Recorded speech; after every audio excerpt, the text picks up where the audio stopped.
विष्णुपाद परमहंस परिव्राजकाचार्य अष्टोत्तर Shri Srimad his divine grace Abhay Charanaravinda Bhaktivedanta Swami Srila Prabhupada की।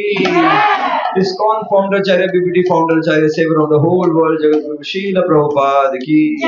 यम विष्णुपाद परमहंस परिव्राजकाचार्य अष्टोत्तर श्री श्रीमद भक्ति सिद्धांत सरस्वती ठाकुर महाराज श्री प्रभुपाद की। अनंत कोटि वैष्णव वृंद की। नामाचार्य श्रीदास ठाकुर की। श्री श्री राधा राधिका रमन जी की। श्री श्री कृष्ण बलराम जी की। श्री श्री गौर निताई की। जगन्नाथ बलदेव सुभद्रा सुदर्शन जी की। अनंत कोटि वैष्णव वृंद की। निताई गौर प्रेमानंदे। All glories to assembled devotees. All glories to assembled devotees. All glories to assembled devotees. All glories to assembled devotees. All glories, all glories, all glories. Shri Shri Guru and Gaurangal Guru Srila Prabhupada की। ओम अज्ञानतिमिरान्धस्य ज्ञानञ्जनशलाकया चक्षुरुन्मीलितं येन तस्मै श्रीगुरवे नमः। श्रीचैतन्यमनोभीष्टं स्थापितं येन भूतले स्वयं रूपा कदा मह्यं ददाति स्वपदान्तिकम्। वन्देऽहं श्रीगुरोः श्रीयुतापदकमलं श्रीगुरुं वैष्णवांश्च श्रीरूपं साग्रजातं सहगना रघुनाथान्वितं तं सजीवं साद्वैतं सावधूतं परिजनसहितं कृष्णचैतन्यदेवं श्रीराधा कृष्णपादान् सहगना ललिता श्रीविशाखान्वितंश्च। हे कृष्णा करुणा सिंधु दीनबंधु जगत्पते गोपेशा गोपिका कांता राधा कांता नमस्तुते। तप्त कांचन गौरांगी राधे वृंदावनेश्वरी वृषभानुसुते देवी प्रणमामि हरिप्रिये।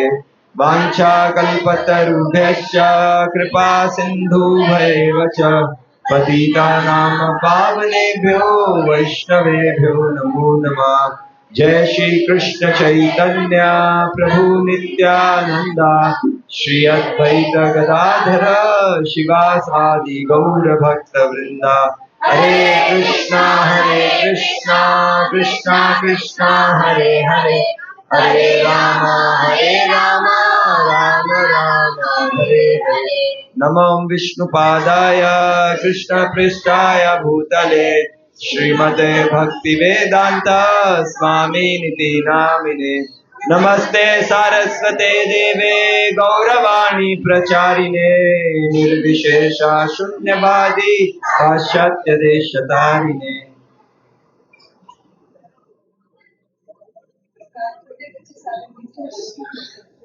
हरे कृष्णा।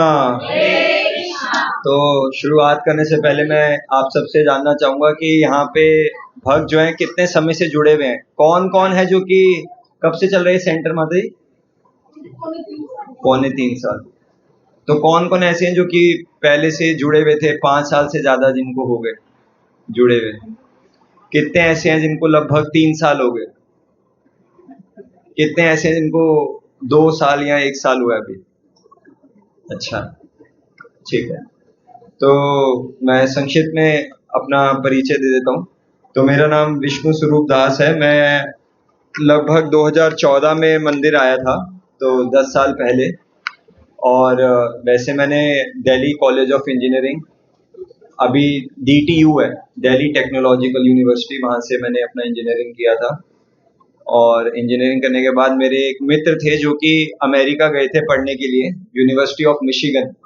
तो वहाँ पे दिवाली के समय वो ISKCON मंदिर से जुड़े और उनको भक्तों के संपर्क में आए। तो हर महीने हमारी बात होती थी।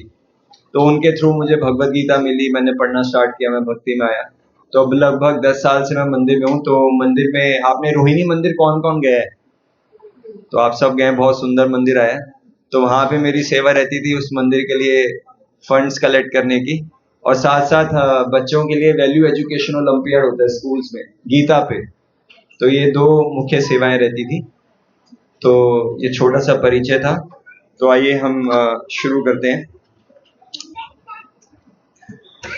तो अभी बहुत ही विशेष तिथि आने वाली है। क्या क्या पर्व आने वाला है? जन्माष्टमी। कब की है? तो ये वो दिन है जिसके लिए हम पूरा साल भर जो है इंतजार करते हैं, है ना। और सबसे पहले शुरुआत करने से पहले मैं धन्यवाद देना चाहूंगा स्मृति करुणा माता जी का, गीता भक्ति माता जी का। गीता भक्ति माता जी हैं यहाँ पे? मैं नाम से नहीं जानता था माता जी को, बाय फेस जानता था, ठीक है।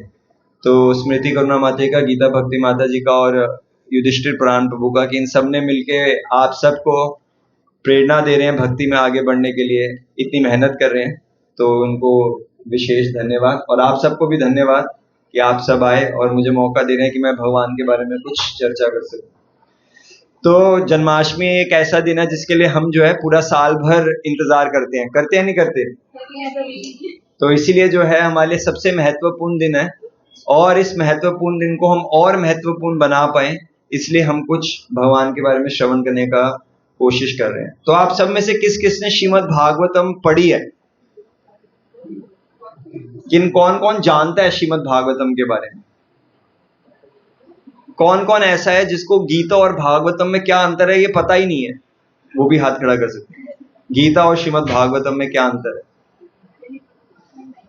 तो श्रीमद् भागवतम जो है वो भगवान के बारे में बोली गई है, और भगवत गीता वो है जो कि भगवान ने स्वयं बोली है अर्जुन को। तो भगवान के बारे में किसने बोला?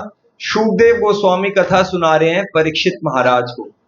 तो परीक्षित महाराज जो थे एक बारी जंगल में गुजर रहे थे और उनको बहुत तेज भूख और प्यास सताई, है ना। इतनी भूख और प्यास सताई कि उन्होंने देखा कि कहीं पे मुझे कोई ऐसी जगह मिल जाए जहां पे मेरी प्यास बुझ जाए। देखा कि पास में एक कुटिया थी। अब वो कुटिया में गए तो वहां पे एक साधु संत मेरी तरह ऐसे कपड़े पहन के, और वो गहरे चिंतन में थे, ऐसा लग रहा था किसी पे ध्यान लगा रहे हैं। तो परीक्षित महाराज ने बोला कि मुझे पानी दे दो, लेकिन वो साधु संत जो थे वो अपने ध्यान में मग्न थे, जैसे परीक्षित महाराज की बात ही नहीं सुनी। परीक्षित महाराज ने फिर से बोला कि मुझे पानी चाहिए, प्यास लग रही है, लेकिन उस साधु ने बदले में कुछ जवाब ही नहीं दिया। तो परीक्षित महाराज को गुस्सा आया, और गुस्से में उन्होंने क्या किया, उस कुटिया में दरवाजे के पास एक मरा हुआ सांप पड़ा था। उन्होंने अपने तीर से उस सांप को उठाया और उस ऋषि के गले में डाल दिया। ठीक है, जैसे मेरे गले में ये माला है, तो उस ऋषि का नाम था शमिक ऋषि। तो शमिक ऋषि के गले में कौन सी माला आ गई थी? अब देखो, अगर मान लीजिए मैं यहाँ पे आऊं और मेरे स्वागत में आप मुझे सांप की माला पहना दे तो कैसा लगेगा? बुरा लगेगा। तो लेकिन ऋषि क्या थे, वो तो ध्यान में थे, उनको बुरा नहीं लगा, ध्यान में मग्न थे वो। लेकिन जो उनका 5 साल का बच्चा था उसको पता चला कि अरे मेरे पिताजी के गले में सांप डाल दिया, कैसे हिम्मत हुई उसकी, हम ब्राह्मण हैं वो क्षत्रिय हैं। तो उन्होंने क्या किया, उनको श्राप दे दिया कि अगले 7 दिन में आपकी मृत्यु होगी। अब देखिए, जब परीक्षित महाराज ने ऐसे सांप डाल दिया था गले में तो उनको बहुत दुख हुआ कि मैंने ऐसा क्यों किया। उस दुख में वो घर लौटे, उन्होंने पानी नहीं पिया, है ना। हमें अगर प्यास लग रही होगी हम पहले घर आएंगे, बोलेंगे बाकी सब बाद में देखेंगे, पहले प्यास बुझाओ। लेकिन उन्होंने ना पानी पिया ना कुछ खाया, बहुत दुखी थे कि मैंने ऐसा क्या कर दिया। और तभी वो गंगा के तट पे गए, वहां पे शुकदेव गोस्वामी आए, और उन्होंने शुकदेव गोस्वामी से क्या किया, भगवान के बारे में श्रवण किया 7 दिन के लिए, है ना। 7 दिन 7 रात तक वो सोए नहीं। अभी मेरे को ये बुलाया कि 7 दिन और 7 रात तक आपको सुनाना है, और मेरे को ये बोला गया था कि आप में से कोई नहीं सोएगा। और परीक्षित महाराज ने 7 दिन के लिए ना कुछ खाया ना कुछ पिया। ठीक है, तो आज प्रसाद नहीं मिलेगा क्लास के बाद लेकिन ऐसा नहीं है, यहाँ पे प्रसाद की व्यवस्था है। लेकिन परीक्षित महाराज को ना भूख लगी ना प्यास लगी, वो सुनते रहे भगवान के बारे में। तो इतने श्रवण से ही उन्होंने सुन सुन के ही भगवान को प्राप्त कर लिया। तो ऐसे बताया था भक्ति के अनेकों अंग है ना। श्रवणम कीर्तनम विष्णु स्मरणम पाद सेवनम अर्चनम वंदनम दास्यम साख्यम आत्मनिवेदनम। किसने बोला था ये? हैं? ठीक बोल रहे हैं, प्रहलाद महाराज ने बोला था, है ना। तो भक्ति के अलग अलग अंग है, लेकिन जो श्रवण के आचार्य हैं, जिन्होंने सुन के ही भगवान को प्राप्त कर लिया, वो कौन है? परीक्षित महाराज। ऐसा बताते हैं कि भगवान ये कह रहे हैं, जैसे हम कभी सौदा करते हैं ना, दोस्तों में सौदा करते हैं, किसी से दुनिया में बिजनेस डील करते हैं, तो डील कैसी होती है? बराबर की होती है ना।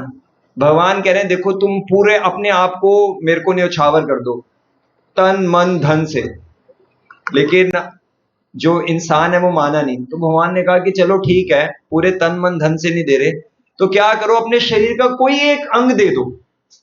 अगर एक अंग भी दे दोगे तो मैं पूरा अपने आप को दे दूंगा तुम्हें।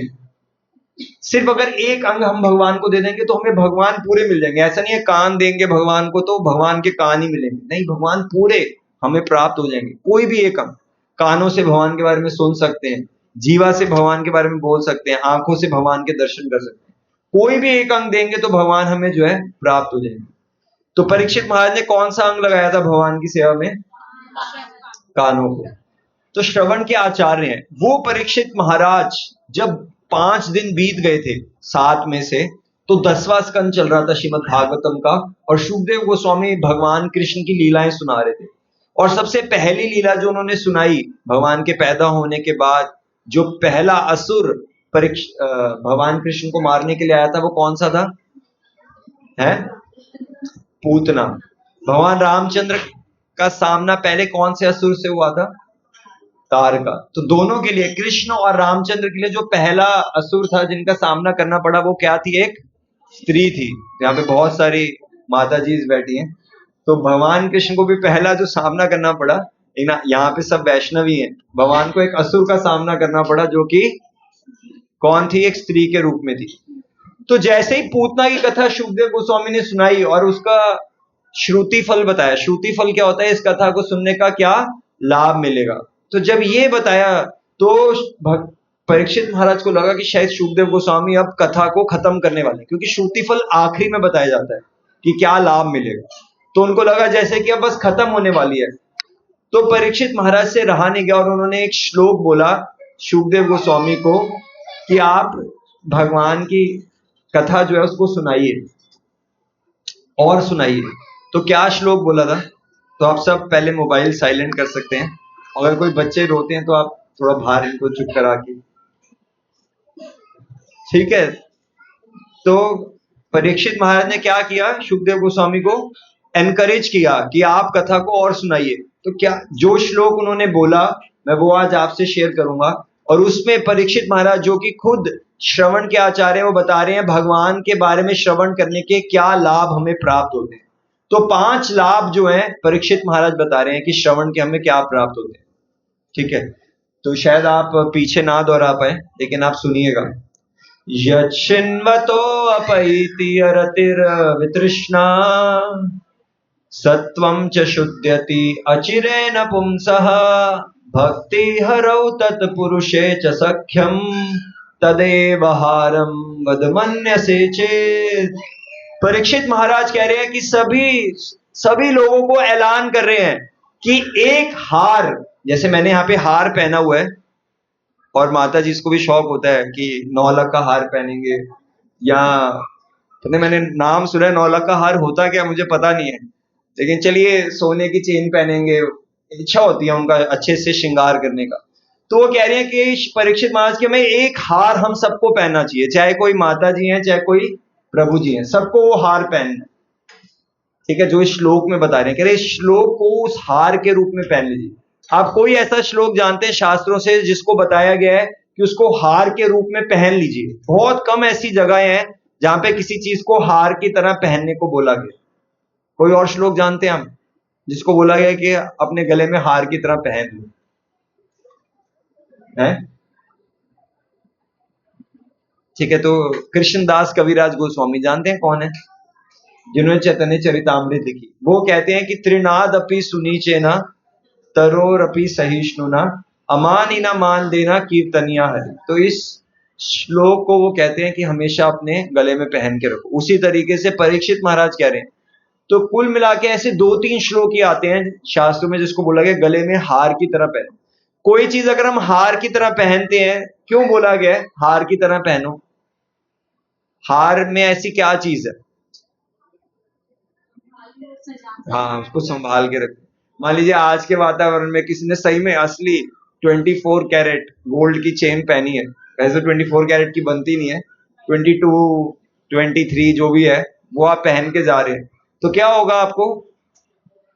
आप पब्लिक ट्रांसपोर्ट से ट्रेवल कर रहे हैं तो बार बार आपका ध्यान कहाँ जाएगा कि चेन है तो ना, कहीं गई तो नहीं। है ना, इसलिए कई लोग आर्टिफिशियल पहनते हैं कि चोरी हो भी गई तो कोई बात नहीं, लेकिन बार बार हमारा ध्यान जाएगा कि चेन है नहीं है। तो उस तरीके से वो क्या कह रहे हैं, हमेशा आप इसको स्मरण रखिए, तभी कह रहे हैं इसको हार की तरह पहनिए। परीक्षित महाराज कह रहे हैं हमेशा इस श्लोक को स्मरण रखिए। तो इस श्लोक के अंदर 5 लाभ बताए गए हैं भगवान की लीलाओं को सुनने के लिए। 5 लाभ, तो कौन कौन से लाभ हैं पहले मैं पांचों बताऊंगा और फिर हम एक एक को थोड़ा सा चर्चा करेंगे। तो कह रहे हैं यशिन्वतो अपैति अरतिर वितृष्णा सत्वं च शुद्ध्यति अचिरेण पुंसः भक्ति हरौ तत्पुरुषे च सख्यम तदेव हारम वदमन्यसे चेत। तो कह रहे तदेव हारम, इसको हार की तरह पहन लीजिए। क्या है पहला लाभ बता रहे हैं, आपको याद रखना है, बाद में क्विज होगी, ठीक है ना। पहला लाभ है कि यशिन्वतो अपैति अरतिर वितृष्णा, कि भगवान की लीलाओं सुनने से शिन्वतो क्या होता है, अपैति अरतिर, हमारी अरुचि भगवान की भक्ति के अंदर खत्म हो जाती है।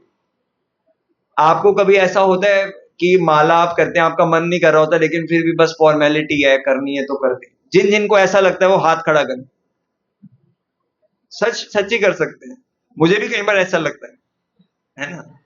तो क्या है कि ये जो अरुचि है वो भगवान की लीलाओं को सुनने से खत्म हो जाएगी। दूसरा क्या लाभ होता है भगवान की लीलाएं सुनने का, अपैति अरति वितृष्णा। वितृष्णा यानी कि तृष्णा, यानी कि मन के अंदर बहुत इच्छाएं आती हैं, ठीक है। किसके साथ ऐसा होता है, मॉल में जाते हैं समझ नहीं आता क्या खरीदे और क्या ना खरीदे, होता है ना सबके साथ। तो उसी तरीके से कह रहे हैं कि मन के अंदर इतने विचार आते हैं कि समझ नहीं आता क्या करें क्या ना करें, हमेशा इतनी तृष्णाएं रहती हैं, तो वो सब भी खत्म हो जाती हैं अगर कोई क्या करता है, भगवान की लीलाएं सुनते हैं। दूसरा लाभ। तीसरा लाभ भगवान की कथा सुनने का, सत्वम च शुद्ध्यति अचिरेण पुंसः।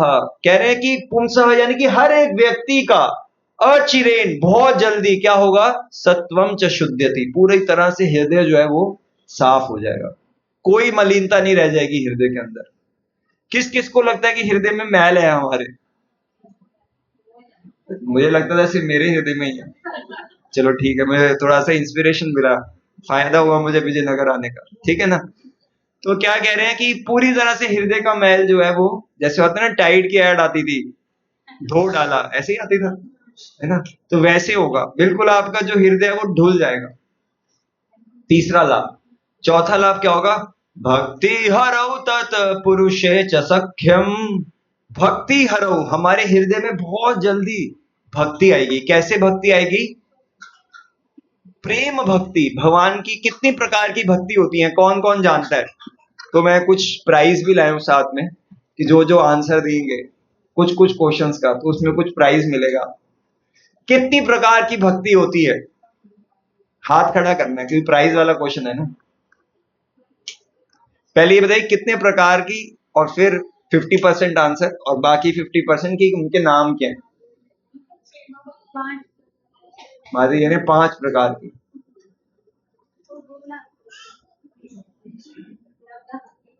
नवदा भक्ति, और हाथ खड़ा कर रहे हैं, 9 प्रकार के, वो भक्ति के अंग हैं जो 9 प्रकार के। भक्ति कितने प्रकार की होती है, 3 प्रकार की, 3 प्रकार की होती है। जी माता बताइए। विधि भक्ति, रागानुग भक्ति और राग भक्ति। तो जो सही उत्तर है वो क्या है, वो है साधना भक्ति, भाव भक्ति और प्रेम भक्ति। ये 3 प्रकार की भक्ति। साधना भक्ति के अंदर 2 चीजें आती हैं, वैधि भक्ति और रागानुगा साधना भक्ति, दोनों साधना है। फिर आती है भाव भक्ति और फिर प्रेम भक्ति। तो कह रहे हैं कि अगर भगवान की लीला सुनते हैं तो क्या होता है, भक्ति हरौ, हमारे अंदर हृदय में भक्ति उत्पन्न होती है। साधना से लेके हम प्रेम तक भगवान की भक्ति में आगे बढ़ सकते हैं। ये चौथा लाभ है। इसके बाद पूछूंगा मैं पांचों के पांचों।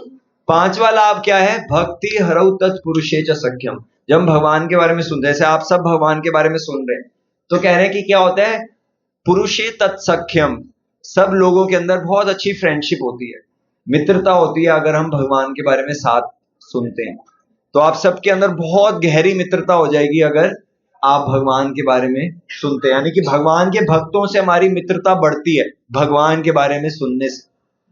तो ये 5 लाभ हैं, और इसको परीक्षित महाराज क्या कह रहे हैं, अपने गले में हमेशा हार डाल के रखना चाहिए।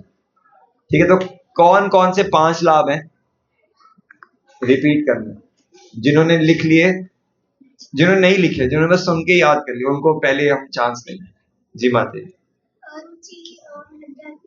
ठीक है,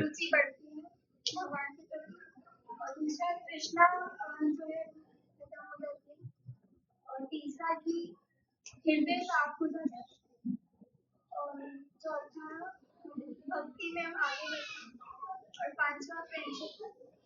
जोरदार तालियां माता जी के लिए। बिना नोट्स के याद है कलयुग के अंदर, तो बहुत बड़ी बात है। तो कह रहे हैं ये 5 लाभ होते हैं भगवान के बारे में सुनने से। ठीक है ना।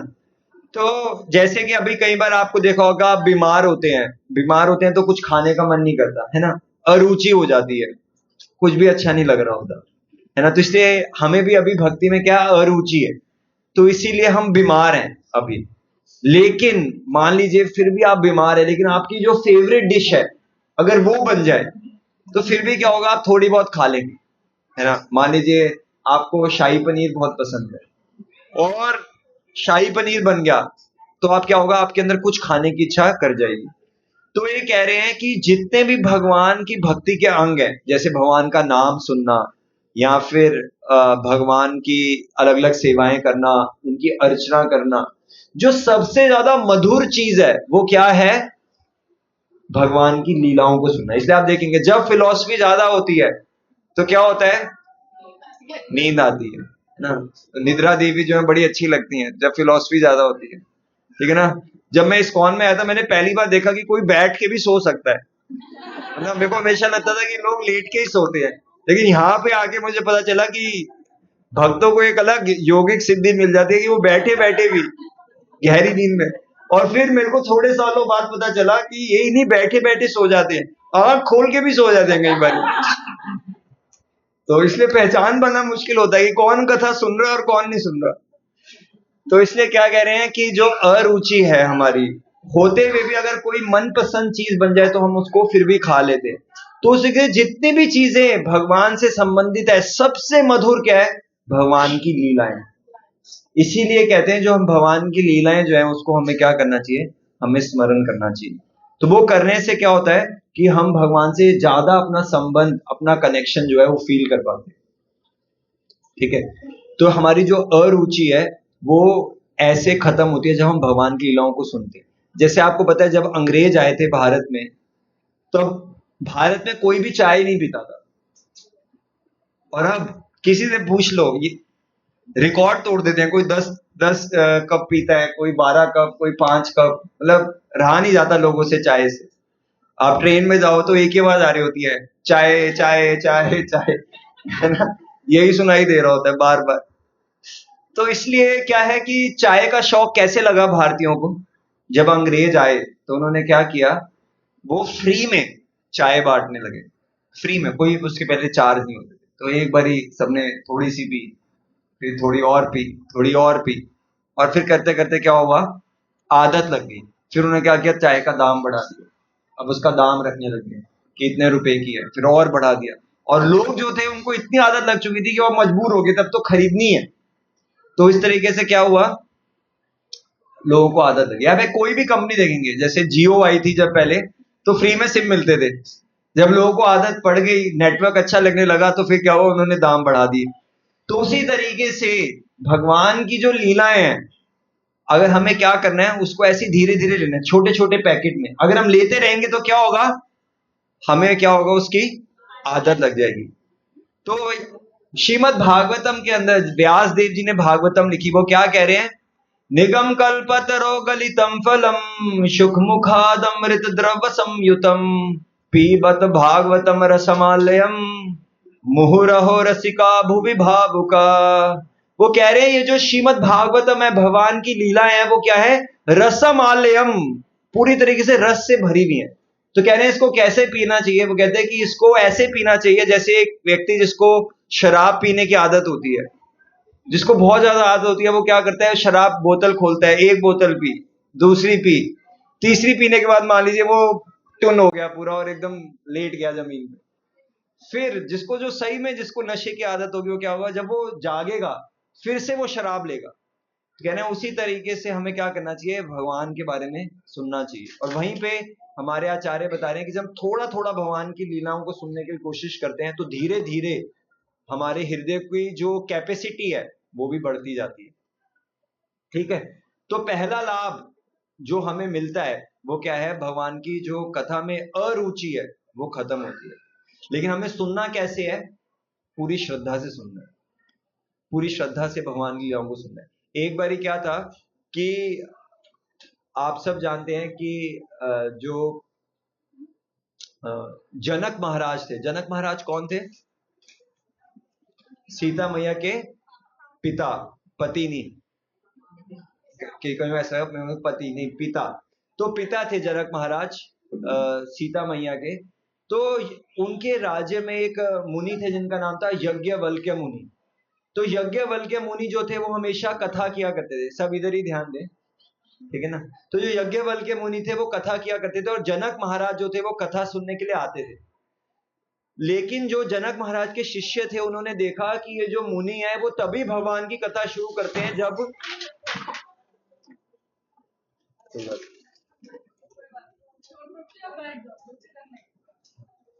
तो वो, ठीक है, तो वो क्या करते थे, यज्ञवल्क्य मुनि जो थे, कोई बात नहीं उधर हो जाएगा, आप इधर ही ध्यान, ठीक है ना। तो जो यज्ञवल्क्य मुनि थे वो क्या करते थे, जब भी कथा करते थे तो हमेशा इंतजार करते थे कि जनक महाराज कब आ जाएंगे। जैसे ही जनक महाराज आ जाते थे तब कथा शुरू होती थी।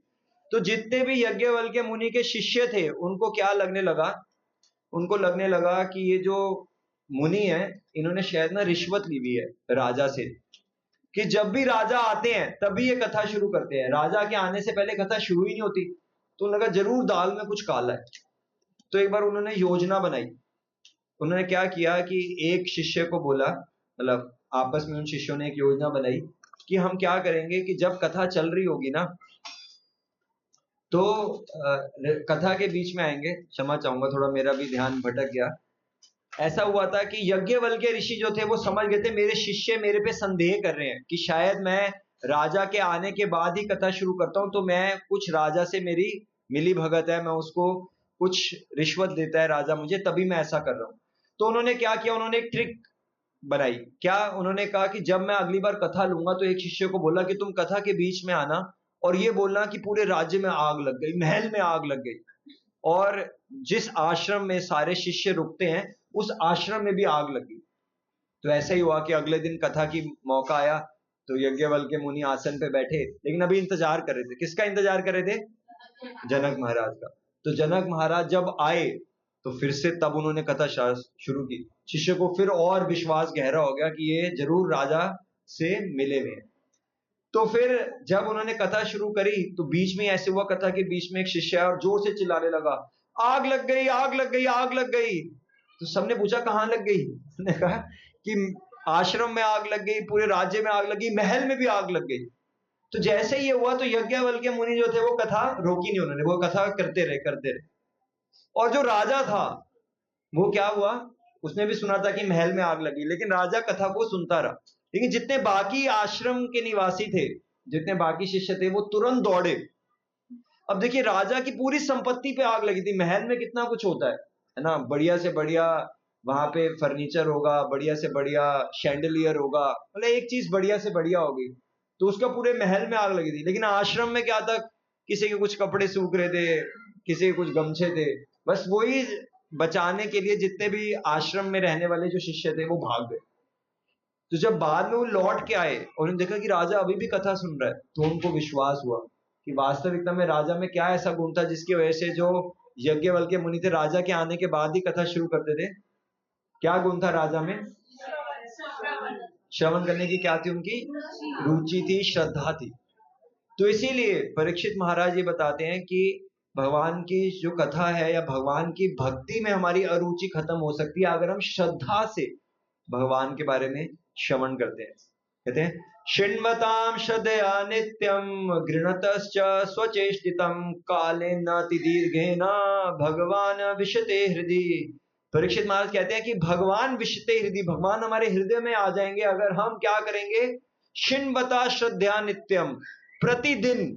देखिए 3 गुण बता रहे हैं, अगर हमारे सुनने के अंदर 3 गुण होंगे तो काले न अति दीर्घेना, बहुत ज्यादा समय नहीं लगेगा, भगवान विशते हृदय, भगवान हमारे हृदय में खुद चल के आएंगे और विश्राम करेंगे।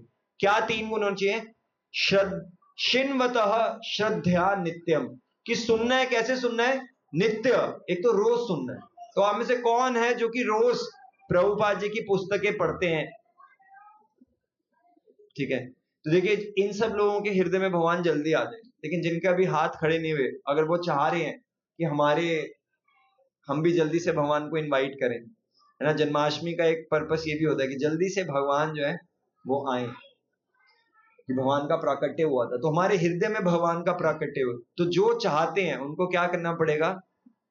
रेगुलरली, नित्यम भगवान के बारे में सुनना, पढ़ना बहुत अच्छा है, पढ़ना चाहिए हमें। और श्रद्धा से, जैसे जनक महाराज के अंदर गुण था। लेकिन ये 2 काम करने के लिए, श्रद्धा से सुनने के लिए और नित्य रूप से सुनने के लिए, एक काम करना बड़ा जरूरी है। क्या करनी पड़ेगी? मेहनत करनी पड़ेगी, टाइम निकालना पड़ेगा, है ना। तो टाइम निकालना, तो कह रहे हैं कि गृणतश्च स्वचेष्टितम, अपनी चेष्टा करनी पड़ेगी ध्यान से, श्रद्धा से सुनने के लिए और नित्य रूप से सुनने के लिए। तो क्या होगा? भगवान तुरंत हृदय में आ जाए।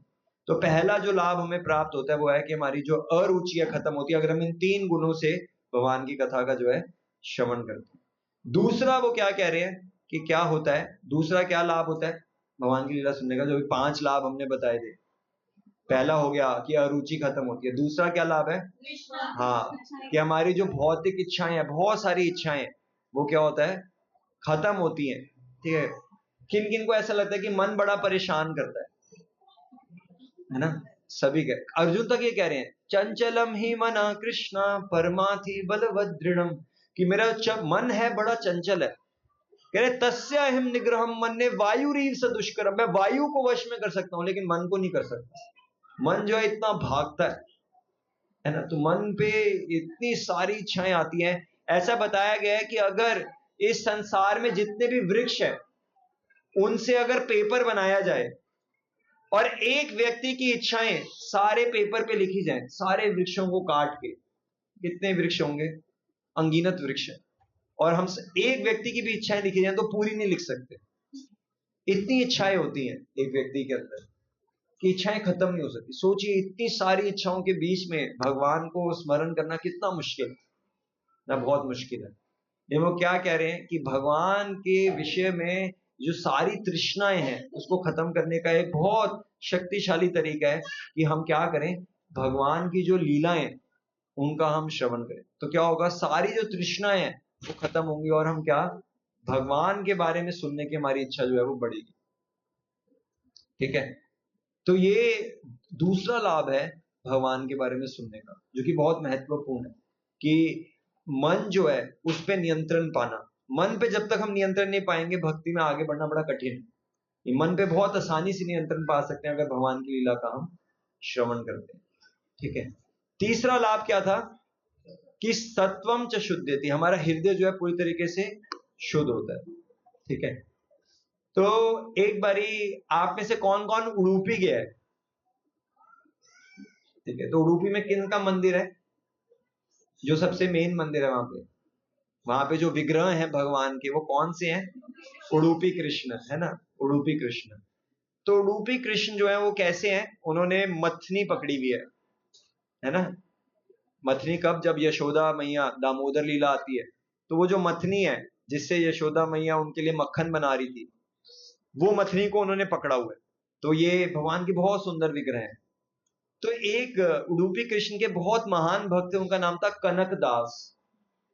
तो जो कनक दास थे वो मंदिर के पीछे रहा करते थे, मतलब सड़क पे ही, क्योंकि बहुत निर्धन थे। तो कनक दास जो थे वो ऐसे अछूत थे, शूद्र कुल के थे, तो उनको मंदिर में जाने नहीं दिया जाता था, भगवान के दर्शन नहीं कर पाते थे। बाहर ही रह के भगवान का नाम लेते थे, भगवान का कीर्तन करते रहते थे। तो एक बारी जब पुजारी आए सुबह दर्शन खोलने के लिए, भगवान का श्रृंगार करने के लिए, तो उन्होंने देखा क्या हुआ कि रोज आते थे, भगवान के दर्शन होते थे, लेकिन अब जब एंटर किए भगवान के गर्भगृह में जहां पे भगवान स्थापित होते हैं, उन्होंने देखा कि भगवान घुसते ही भगवान की पीठ दिखाई दी। यानी क्या हुआ, भगवान के विग्रह पूरे मुड़ गए, 180 डिग्री मुड़ गए। तो हैरान हुए, और जब वो पीछे मुड़ के गए जहां पे भगवान का फेस था, तो उन्होंने देखा कि दीवार में, सामने वाली दीवार में भी छेद हुआ पड़ा। और भगवान वहां से किसको दर्शन दे रहे हैं, कनकदास को, जो कि पीछे रहते थे। तो क्या हुआ, भगवान ने अपने आप को मोड़ लिया, कनकदास जी को दर्शन देने के लिए दीवार भी तोड़ दी। और आज भी वहां पे जहां दीवार टूटी थी वहां पे खिड़की बनाई गई है, और उसका नाम है कनक किंदी। मतलब उनकी भाषा में किंदी को बोलते हैं खिड़की। तो वो कनकदास जी, एक बारी उनके जो गुरु जी थे, उन्होंने कनकदास जी और बाकी सारे जो गुरु जी के शिष्य थे उनको क्या दिया, सबको एक तांबे का लोटा दिया, और बोला तुम्हारे पास 5 घंटे हैं, सबको इस तांबे के लोटे को सफाई करनी है, उसको चमकाना है। तो सारे शिष्य दौड़े। तो जो तांबा है उसको कैसे साफ किया जाता है? इमली से, है ना, इमली से तांबा जो है बहुत जल्दी साफ होता है। तो सबने क्या लिया, इमली का सबने घोल लिया, सब लोग सफाई में लग गए। 5 घंटे सबने खूब मेहनत करी और सब लौट के आए, सारे शिष्य लौट के आए और कनकदास जी भी लौट के आए। तो जब गुरुजी ने सबका लोटा देखा, सबका लोटा ऐसा चमक रहा था जैसे कि उसमें खुद का चेहरा दिखाई दे। सब इतना ग्लो कर रहे थे सारे के सारे लोटे। लेकिन जैसे ही कनकदास जी का लोटा देखा, तो कनकदास जी का जो लोटा था उस पे धब्बे थे, जगह जगह पे, पूरी तरीके से साफ नहीं था। तो गुरुजी ने पूछा कि कनकदास जी कि तुमने सफाई नहीं की? अब देखिए, कनकदास जी इतने महान भक्त थे जिन्होंने भगवान ने अपनी डायरेक्शन बदल ली उनके लिए, है ना। हमें भगवान के लिए डायरेक्शन बदलनी पड़ती है, भगवान ने जिनके लिए डायरेक्शन बदली वो कितने महान होंगे।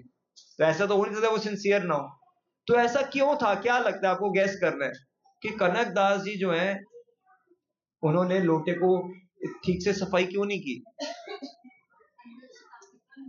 हाँ, जोरदार तालियां माता जी के लिए। तो उन्होंने क्या किया था कि सब लोग बाहर से चमका रहे थे, लेकिन बताइए जो ज्यादा इंपॉर्टेंट चीज है, तांबे का लोटा है, तो कहां से साफ करना चाहिए, बाहर से या अंदर से?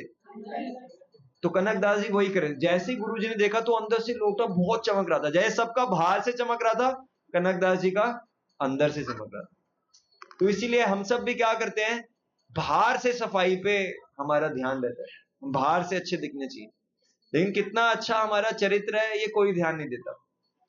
लेकिन भगवान की लीलाएं सुनने से क्या होता है, हम अंदर से साफ हो जाते हैं। सत्वम च शुद्ध्यति अचिरे नपुंसा, बहुत जल्दी अंदर से हमारा हृदय जो है बिल्कुल साफ हो जाता है, जैसे वो कनकदास जी ने उस लोटे को साफ किया था।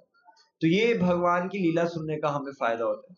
जैसे आप देखेंगे अजामिल जो है, अजामिल ने 84 साल की उनकी आयु थी, तब तक वो क्या करते थे, वैश्य से उन्होंने विवाह किया हुआ था, और उस वैश्य को पालने के लिए डकैती किया करते थे, चोरी करते थे और अपना घर चलाते थे। तो बहुत सारी गलत इच्छाएं उनके अंदर थी, अजामिल के अंदर। लेकिन अजामिल ने जैसे ही अपने बच्चे को पुकारा, नारायण नारायण, तो उससे क्या हुआ कि अजामिल भी पूरी तरीके से शुद्ध हो गए। तो शुकदेव गोस्वामी अजामिल की लीला सुनाने के बाद हम सब के लिए एक बहुत महत्वपूर्ण संदेश देते हैं। ठीक है, क्या बोलते हैं वो, आपको पीछे पीछे दोहराना है। एक श्लोक है, म्रियमानो हरेर्नामा गृणान पुत्र उपचारितम अजामिलो अपि अगाधामा किमुत श्रद्धा गृणन। अब देखिए, शुकदेव गोस्वामी कह रहे हैं अजामिल ने भगवान का नाम कब लिया था? मरते समय, बाकी पूरे जीवन में नहीं लिया, है ना। तो कई बार सुन के लगता है हम भी मरते टाइम ले लेंगे, क्यों हमें इतनी जल्दी फंसा दिया, है ना, हम भी मरते समय ले लेते। लेकिन शुकदेव गोस्वामी कह रहे हैं देखो, अजामिल ने मरते समय लिया तो उनको कितना लाभ मिला, है कि नहीं। क्या हुआ, भगवान के धाम गए, हरिद्वार जाना पड़ा थोड़े समय के लिए, फिर भगवान के धाम गए। तो कह रहे हैं कि जो व्यक्ति पूरे जीवन भगवान का नाम ले रहा है, ठीक है ना, मान लीजिए आप में से कोई 30 साल की उम्र में जुड़ा, कोई 20 साल की, कोई 40 साल की, ठीक है, मान लीजिए हम 70 साल जिएंगे, एक मान ले, तो 30 साल जो भगवान का नाम ले रहा है, जो 40 साल भगवान का नाम ले रहा है, उसको कितना फायदा मिलने वाला है। शुकदेव गोस्वामी ये सोच के हैरान हो रहे कह रहे यही नहीं, अजामिल ने तो एक तो मरते समय लिया, पुकारा किसको था? घृणान पुत्र उपचारितम, अपने पुत्र को पुकारा था। कह रहे जिन्होंने डायरेक्टली भगवान को पुकारा है, साक्षात हे राधा राधिका रमन, हे कृष्ण बलराम, ऐसे भगवान को याद करते हुए पूरे हृदय से पुकारा है। तो शुकदेव गोस्वामी ने सर पकड़ रहे हैं इस पूरी लीला के बाद कि उन लोगों को कितना लाभ होगा जो डायरेक्टली पूरे हृदय से सचेत अवस्था में भगवान को पुकार रहे हैं। कह रहे यहीं पे नहीं रोके शुकदेव गोस्वामी, पहला क्या बोला कि जो जीवन भर ले रहे हैं, दूसरा बोला जो सही में भगवान को पुकारे, तीसरा कह रहे अजामिलोपी अगाध धामा, अजामिल बहुत शुद्ध थे, कोई नियम का पालन करते थे कि उन्होंने कुछ रेगुलेटिव प्रिंसिपल फॉलो करते थे और भगवान का नाम लेते थे। तो यहाँ पे कितने ऐसे लोग हैं जो कि 4 नियम पालन कर रहे हैं या कुछ नियम कर रहे हैं 4 में से, है ना, बहुत सारे लोग हैं। तो शुकदेव गोस्वामी आप सबको देख के इतने हैरान हो रहे वाले हैं कि इन लोगों को कितना लाभ मिलने वाला है, समझ नहीं पा रहे। अजामिल को इतना मिल गया, तो ये लोग तो जीवन भर ले रहे हैं, 30-30 साल लेंगे अभी भगवान का नाम, और वो कह रहे हैं कि ये नियम भी पालन कर रहे हैं और भगवान को डायरेक्टली पुकार रहे हैं। यहां पे भी नहीं रुके शुकदेव गोस्वामी, वो कह रहे हैं किम उता श्रद्धा गिरनन, और ये सब लोग, अजामिल ने श्रद्धा से भगवान को पुकारा था, कोई श्रद्धा नहीं थी। कह रहे हैं जो लोग सही में श्रद्धा से भगवान को पुकारेंगे तो उनको कितना लाभ होगा। सोचिए जब अजामिल शुद्ध हो गए तो हमारे आगे क्या हमारी डेस्टिनेशन है, क्या हमारा भविष्य, हम सोच भी नहीं सकते कि हम सब कितने सौभाग्यशाली, है ना। तो हमारा हृदय जो है पूरी तरीके से क्या हो जाता है, शुद्ध हो जाता है जब हम भगवान के बारे में सुनते हैं। ठीक है, चौथा लाभ हमें क्या मिलता है, जो हमने पहले 5 लाभ बताए थे।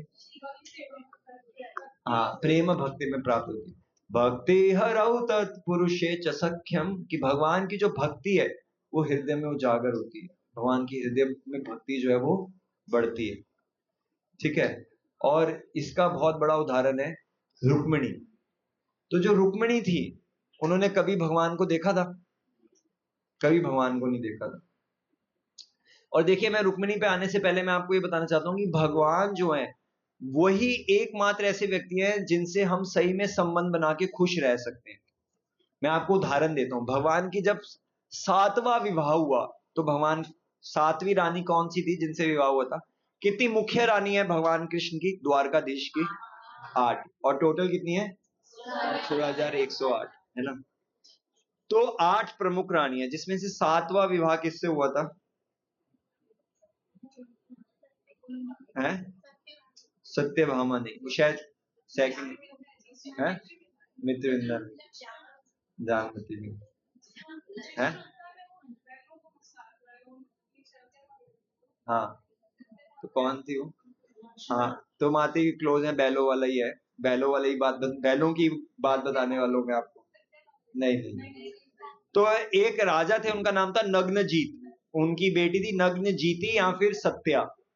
तो उन्होंने क्या किया, राजा ने ये शर्त रखी थी, पहले के समय राजा शर्त रखते थे, जैसे द्रौपदी के स्वयंवर में भी शर्त रखी गई थी कि कौन मछली की आंख में तीर मारेगा, है ना।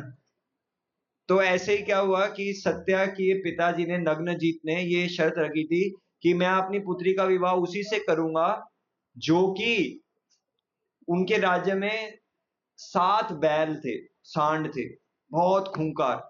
तो जो इन 7 सांडों को मार देगा या उनको वश में कर लेगा, उसी से मैं अपनी पुत्री का विवाह करूंगा। ऐसी अजीबोगरीब उन्होंने शर्त रखी। तो बहुत सारे राजा आए, पूरे विश्व से राजा आए कि नग्नजीती थी, बहुत सुंदर थी, तो सबकी इच्छा थी कि हमारा विवाह हो।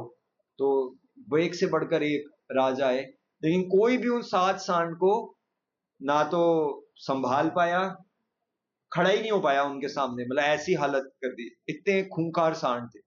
लेकिन जब कृष्ण आए तो क्या हुआ, अब आप सब जानते हैं भगवान ने धेनुकासुर का भी वध किया था। तो जब धेनु का ताल वन में भगवान गए थे तो एक से बढ़कर एक बहुत सारे गधे थे वहां पे, धेनुकासुर एक गधा था, बहुत सारे गधे थे।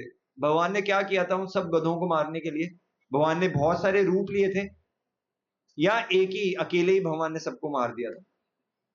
अकेले ही भगवान ने सबको मार दिया, भगवान ने अपना विस्तार नहीं किया था।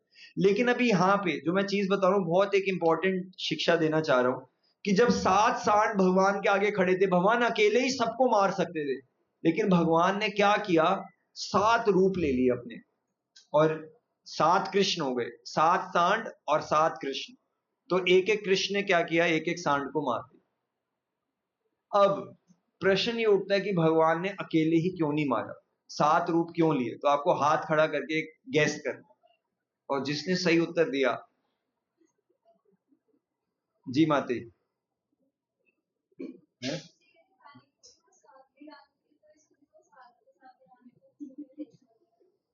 कौन? जोरदार तालियां माता जी।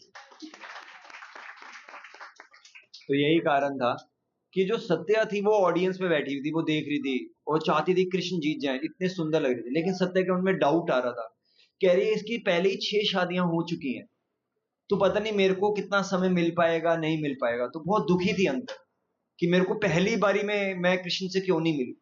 लेकिन कृष्ण ये बात समझ गए, तो कृष्ण ने क्या किया, मारना तो सांडों को था ही, भगवान ने 7 रूप ले लिए। तो सांडों को मारने के लिए 7 रूप नहीं लिए, सत्या को दिखाने के लिए कि तुम चिंता मत करो, तुम्हें भी मैं पूरा समय दूंगा। तो ये भगवान, इतने भगवान का हर एक जीव से भगवान ऐसे आदान प्रदान करते हैं। जब 4 कुमारों को जय विजय ने रोक लिया, तो उनको लगा भगवान को कि मेरे सेवकों से बड़ी गलती हो गई है, तो तुरंत अपने सेवकों को बचाने के लिए भगवान ने क्या किया, दौड़े हुए आए। लेकिन एक चीज भूल गए भगवान, जानबूझ के। क्या? भगवान वैकुंठ में हमेशा चप्पल पहनते हैं, लेकिन चप्पल नहीं पहन के आए थे, मतलब खड़ाऊ जो भी था वो पहन के आए थे, नंगे पैर आ गए थे। क्यों नंगे पैर आए थे? क्योंकि उनको यह था कि जब 4 कुमार मेरे चरणों को देखेंगे तो क्या होगा, उनका जो गुस्सा है शांत हो जाएगा, और फिर वो जय विजय जो मेरे सेवक हैं उनपे, उनसे थोड़ा सा प्रसन्न हो जाएंगे और मामला सुलझ जाएगा। तो भगवान जो है वो हर किसी से परफेक्टली आदान प्रदान करना चाहते हैं। तो भगवान ही एकमात्र व्यक्ति है जिनसे हम संबंध बना के पूर्ण आनंद में रह सकते हैं। तो मैं बताया था कि भक्ति हरो, हमारे हृदय में भक्ति बढ़ती है भगवान के बारे में सुनने से। तो रुक्मिणी जिनसे पहला विवाह हुआ था, उन्होंने कभी भगवान को नहीं देखा था, लेकिन क्या था, उनके पिताजी बड़े साधु थे, तो उनके महल में बहुत सारे साधु संत आते थे और कृष्ण का गुणगान करते थे। नारद मुनि, पर्वत मुनि, ऐसे बहुत सारे ऋषि आते थे। तो जब रुक्मिणी ने भगवान का गुणगान सुना, तो क्या हुआ, उनके अंदर भगवान से विवाह करने की इच्छा हो गई, और रुक्मिणी ने पत्र लिखा। उस पत्र में क्या लिखा कि कैसे भगवान आके मेरे को किडनैप करके लेके जाओ। 16 साल की लड़की, ठीक है। और सोचिए, उनका जो भाई रुक्मी था, उन्हें शिशुपाल से विवाह तय हो गए, कुछ रिचुअल्स हो चुके हैं, शादी होनी रह गई है, 2-3 दिन बाद शादी है, और महल के आसपास कितनी सेना होती है। मान लीजिए कोई लड़की आजकल के समय में ऐसा लव लेटर लिखती है, तो चलो ठीक है, समझ आता है। लेकिन मान लो किसी के पिताजी जो है वो एसीपी है, डीसीपी है, तो लड़का जिसके पास लेटर पहुंचेगा वो भी 10 बार सोचेगा, लड़की भी 10 बार सोचेगी कि पिताजी तो पूरी सेना इकट्ठी कर देंगे, है ना। और वो जो रुक्मिणी है वो सोच ही नहीं रही, उन्होंने लव लेटर लिखा और बोला कि शादी से पहले मैं दुर्गा मंदिर जाऊंगी, वहां पे आओ और मेरे को क्या करो, अगवा करके लेके जाओ। शिशुपाल से मैं वध नहीं करना चाहती।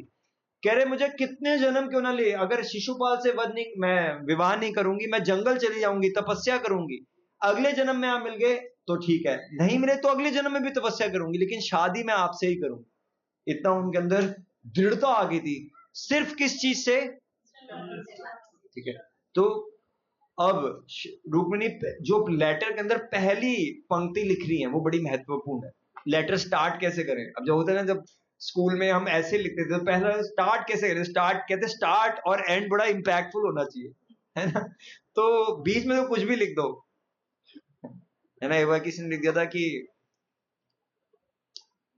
गायें हमारी माता है, हमको कुछ नहीं आता है, तो फिर टीचर ने क्या लिख के दिया, बैल हमारा बाप है, नंबर देना पाप है, ठीक है ना। तो बीच में कुछ भी लिख दो, लेकिन स्टार्टिंग और एंड ठीक होना चाहिए। जो मैथ्स के क्वेश्चन होते थे, हम क्या करते थे, लास्ट में लिख देते कि हाँ बराबर आ गया, है ना। बीच में चाहे जो भी चल रहा है, हेंस प्रूव्ड या क्यूईडी, क्यूईडी का नाम सुना आपने, लास्ट में कई बार लिखते थे। फ्रेंच वर्ड है, क्वार्टा एर्टा डेमोन्स्ट्रेटा।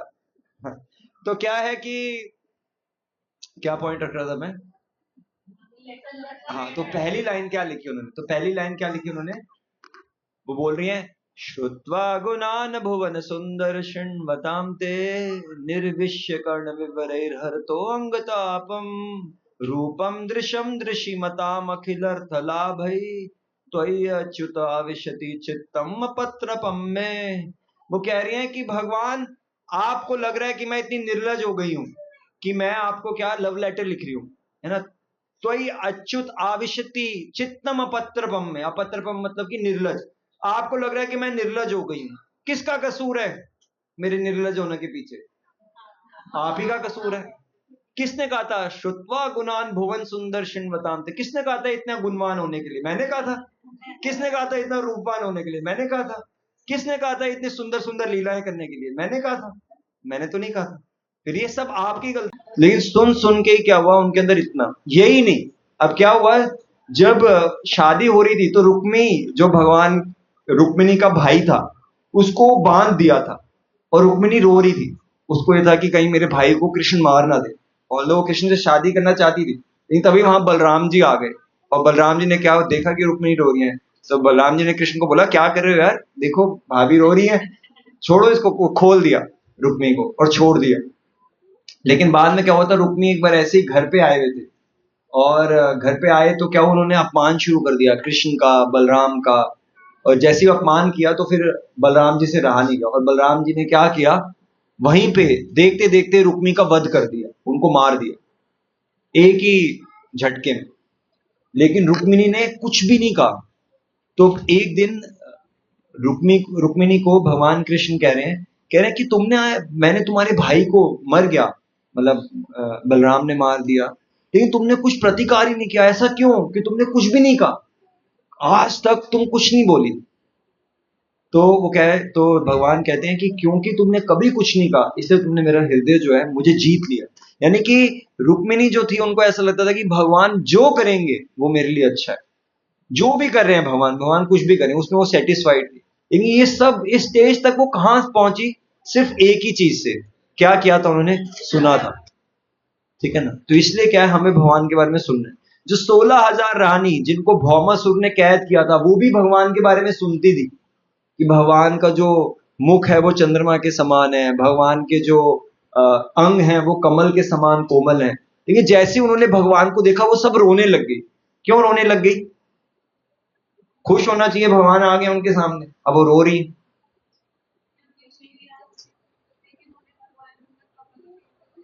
हाँ, जोरदार तालियां मारते। यहाँ पे सब इतने, सबको सारे आंसर पता है।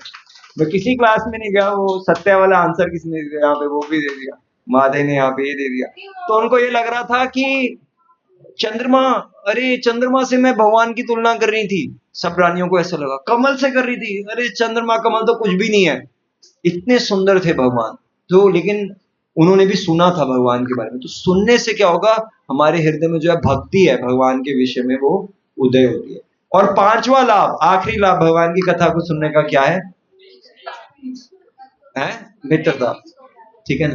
तो असली मित्रता जो है वो भगवान की कथा, या भगवान को बीच में, जब हम अपने जीवन में कोई भी संबंध में जब भगवान को बीच में रखते हैं, तभी वो संबंध जो है बहुत मधुर हो जाता है, और वो संबंध वास्तविकता में टिकता है, टिकाऊ होता है, वरना वो संबंध असली नहीं होता। जैसे एक बारी जैसे आज के समय कोई अगर बहुत बेस्ट फ्रेंड्स होते हैं तो कैसे बोलते हैं, अब आज के समय पता नहीं, कुछ समय पहले तो ऐसे होते हैं कि जय वीरू की जोड़ी है ना, क्योंकि जय और वीरू शोले में मतलब बहुत अच्छी उनकी मित्रता थी। लेकिन बहुत पहले के समय में, आज से पिछले युगों के अंदर, दो दोस्त हुए थे जिनका नाम था शुंड और उपशुंड। तो उनके अंदर भी बहुत गहरी मित्रता थी। इतनी मित्रता थी कि लोग उनकी चर्चाएं किया करते थे। क्या मित्रता है, क्या भाईचारा है, किसमें? शुंड और उपशुंड में। तो उन दोनों ने ब्रह्मा जी की तपस्या की, ब्रह्मा जी प्रसन्न हो गए, और फिर सब असुर क्या चाहते हैं, एक ही चीज चाहते हैं सब असुर। क्या चाहते हैं? अमर बन जाए, कि ना, कि हमारी मृत्यु ना है। तो उन्होंने भी ये चाहा कि हम अमर हो जाए, लेकिन कैसे मांगे? उन्होंने सोचा, क्या लगता है उन्हें क्या मांगा अमर बनने के लिए? जैसे हिरण्यकशिपु ने कहा, ना मैं अंदर मरूं, ना मैं बाहर मरूं, ना मैं हवा में मरूं, ना मैं जल में मरूं, ना पृथ्वी पे मरूं, ना अस्त्र से ना शस्त्र से। तो इन भाइयों ने क्या मांगा अमर बनने के लिए? गैस।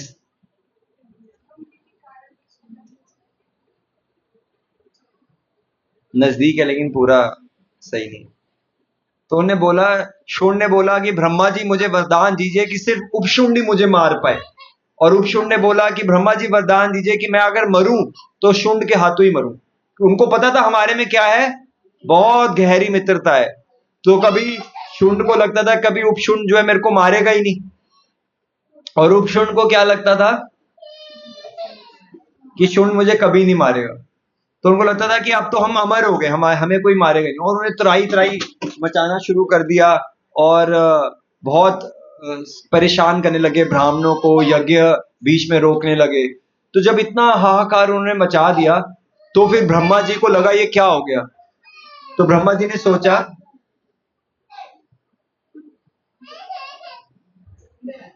हरे कृष्णा कृष्णा कृष्णा हरे हरे, हरे राम राम राम। चैतन्य महाप्रभु चुप हो जाते।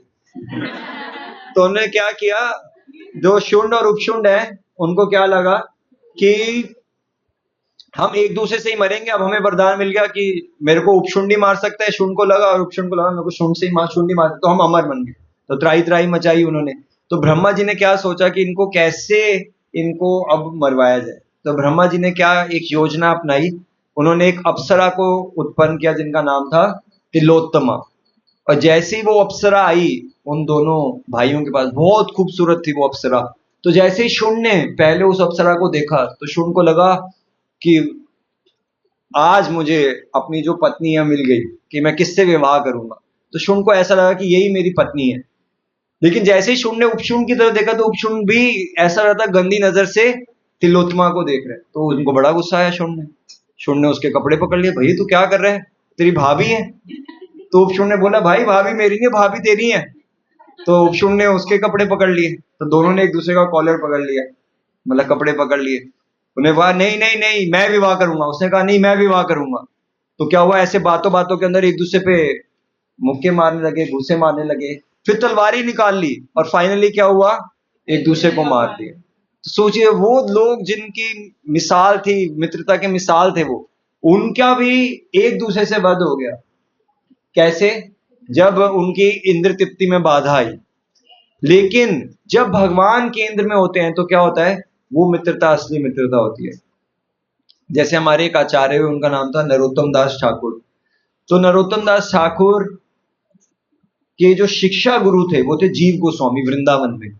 आप सब में से कोई राधा दामोदर मंदिर गए हैं वृंदावन में? हाँ, तो वहां पे जीव गोस्वामी जी का वहां पे वही मंदिर था, राधा दामोदर का ही वो उपासना करते थे। तो जीव गोस्वामी जो थे उनसे पढ़ने के लिए आते थे नरोत्तम दास ठाकुर, श्रीनिवास आचार्य और श्यामानंद पंडित। तो श्रीनिवास आचार्य और नरोत्तम दास ठाकुर आपस में एक प्रकार से गुरु भाई हो गए। लेकिन श्रीनिवास आचार्य के शिष्य थे रामचंद्र कविराज। तो नरोत्तम दास ठाकुर के भी एक प्रकार से क्या हो गए, वो शिष्य की तरह ही हो गए। लेकिन रामचंद्र कविराज के साथ उनका इतना घनिष्ठ संबंध था नरोत्तम दास ठाकुर का, कि जब रामचंद्र कविराज ने शरीर छोड़ा तो नरोत्तम दास ठाकुर से रहा नहीं गया, और उन्होंने क्या किया, वो अपनी भजन कुटीर में रोते रहते थे, दिन रात क्रंदन करते रहते थे कि रामचंद्र कविराज कहाँ चले गए। और तभी उन्होंने एक भजन लिखा। कौन सा भजन लिखा, जो कोई भी वैष्णव आचार्य जब चले जाते हैं तो हम उस भजन को गाते हैं, जय अनिलो प्रेमाधन करुणा प्रचुर,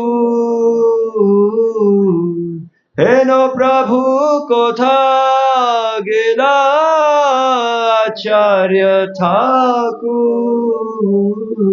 तो ये उन्होंने तभी लिखा था कि जब रामचंद्र की कहाँ गए, कह रहे हैं कि मैं चट्टान पे अपना सर मार के अपना प्राण त्याग दूं या मैं अग्नि में प्रवेश कर जाऊं, मैं जीना नहीं चाहता। और फिर वो एक भजन में उन्होंने ये भी लिखा कि रामचंद्र संग मागे नरोत्तम दास। तो इतनी गहरी मित्रता थी। तो ये, और ऐसा बताते हैं कि नरोत्तम दास ठाकुर अभी कई साल और जी सकते थे, लेकिन उनके विरह के अंदर बहुत जल्दी रामचंद्र कविराज के जाने के बाद उनकी भी जीने की इच्छा खत्म हो गई और उन्होंने बहुत जल्दी अपना शरीर छोड़ दिया था।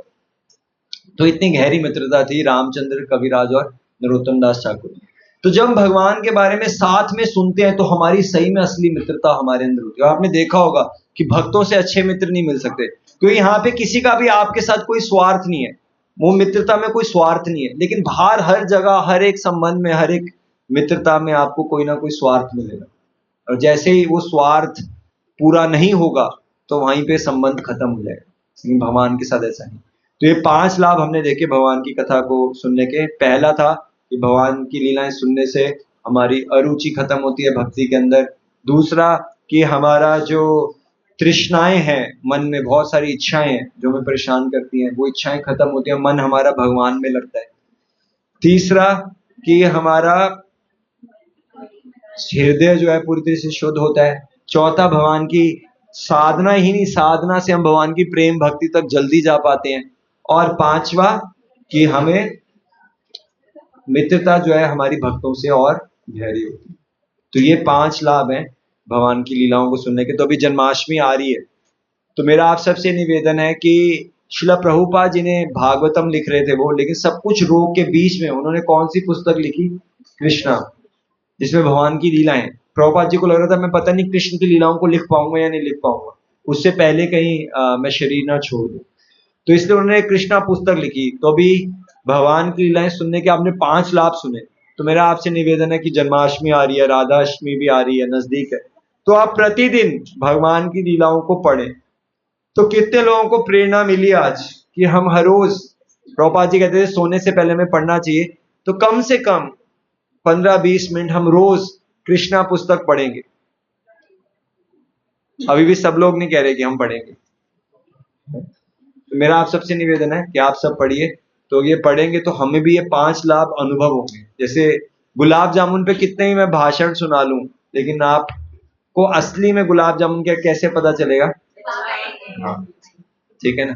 हो सकता है गुलाब जामुन हो भी आज, है प्रभु जी? ठीक है, तो ये था। हरे कृष्णा कृष्णा कृष्णा हरे हरे, हरे राम राम राम हरे हरे। तो मेरा भगवान से प्रार्थना है कि भगवान आप सबके हृदय में प्रकट हो, आप सब भक्ति में खूब उन्नति करें और नए लोगों को जोड़े। और जन्माष्टमी और बाकी सारे उत्सव जो हैं, आप शायद पंजाबी बाग के साथ नहीं मनाते हैं, अपने सेंटर में अलग से मनाते हैं। तो पूरा जो भी आपके लीडर्स हैं उनको अच्छे से सहयोग कीजिए, तन मन और सबसे भगवान की सेवा कीजिए। ठीक है, धन्यवाद आपका। किसी का कोई प्रश्न है तो? हाँ जी मैम।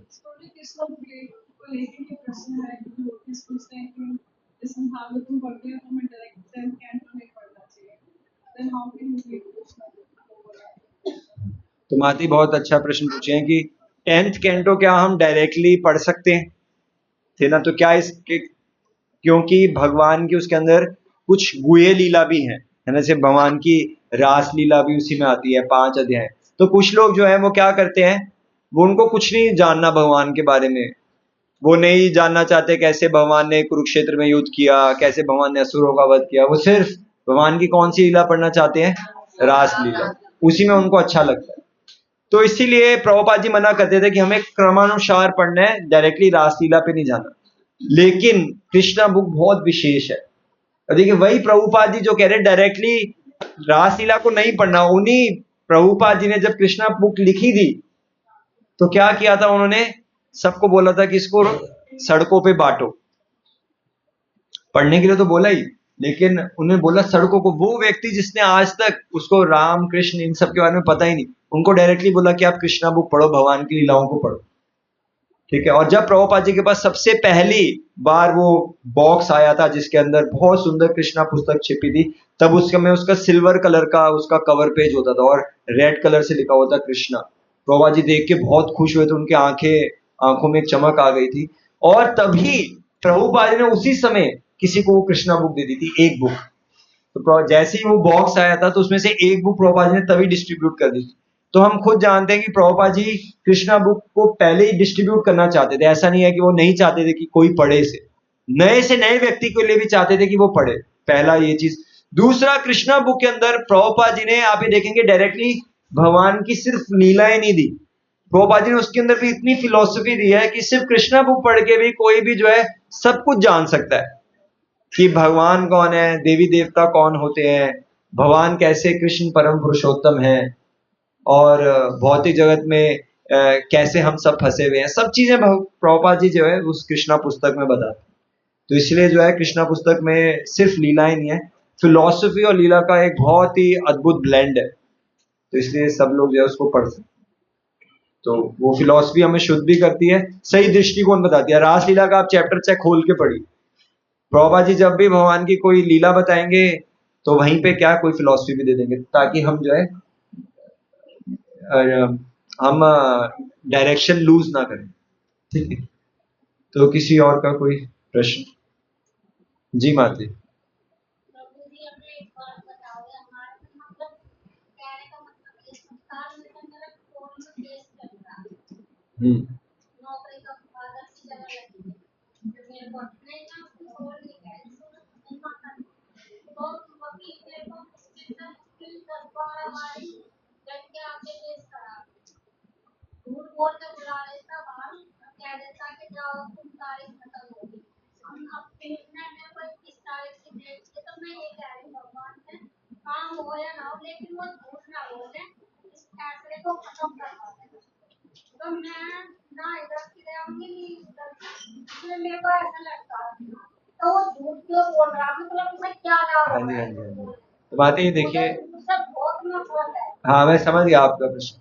तो मैं कह रहा था, देखिए आपको जैसे जो है कष्ट हो रहा है ना, तो मैं कह रहा था कि भगवान ने संसार के अंदर जो है हमें कष्ट इसलिए दिया है ताकि हम ये बात समझ पाए। देखिए आप एक प्रकार से आपको कष्ट भी मिल रहा है, लेकिन आप सौभाग्यशाली हैं कि जो कष्ट मिल रहा है उससे आपको ये स्मरण होगा कि भौतिक संसार जो है रहने लायक जगह नहीं है, हमें जो है भगवान से अपना संबंध बनाना है।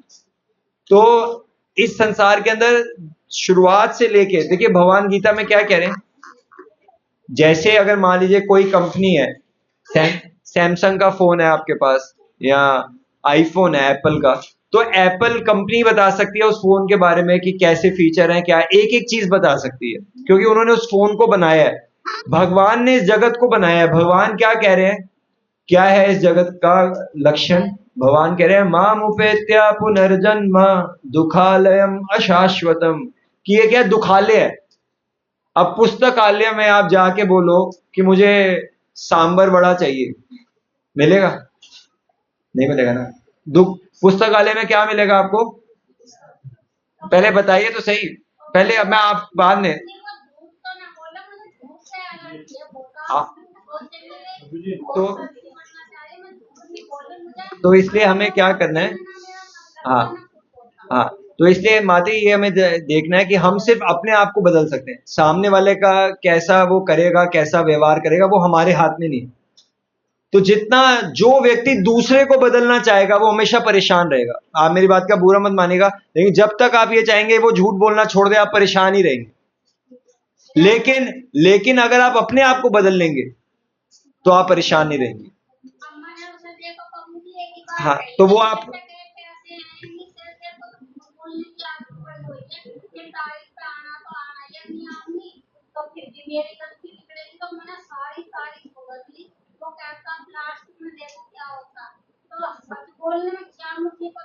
हाँ, तो मैं कह रहा हूँ कि आप मुझसे इसको फिर व्यक्तिगत रूप से पूछ लीजिएगा। सिद्धांत के रूप में यही है कि हम अपने आप को ही बदल सकते हैं, सामने वाले को वो कैसा करेगा कैसा नहीं करेगा वो हमारे हाथ में। ठीक है ना माते जी? माते